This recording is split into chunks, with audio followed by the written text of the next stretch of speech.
சங்கீதம் 146. அல்லேலுயா, என் ஆத்துமாவே கர்த்தரை துதி. நான் உயிரோடு இருக்க மட்டும் கர்த்தரை துதிப்பேன்.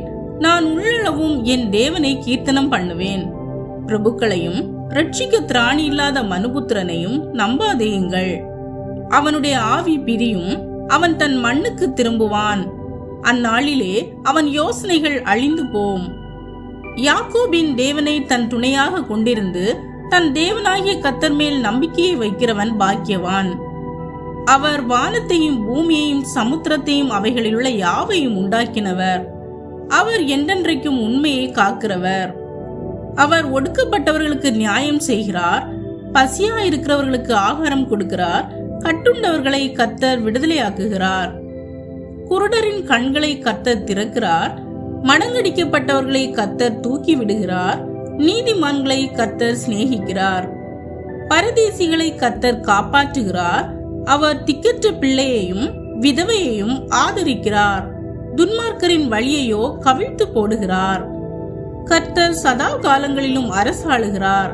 சீயோனே, உன் தேவன் தலைமுறை தலைமுறையாகவும் ராஜரீகம் பண்ணுகிறார். அல்லேலுயா.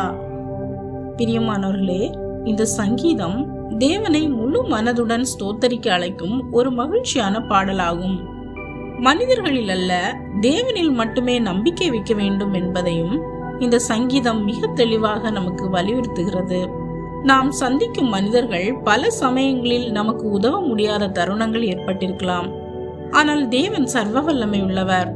ஒருபோதும் நம்மை கைவிட மாட்டார். உதவி தேவைப்படும் சமயங்களில் நம் அருகே நின்று நமக்கு உதவி செய்ய வல்லமை உள்ளவர். அவர் வானத்தையும் பூமியும் படைத்தவர். நீதியற்றவர்களுக்கு நீதி அளிப்பவர். பசித்தவர்களுக்கு உணவளிப்பவர். சிறைச்சாலைகளில் இருப்பவர்களை விடுவிப்பவர்.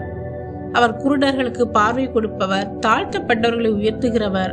அவருடைய ராஜ்யம் என்றென்றைக்கும் நிலைத்திருக்கிறது.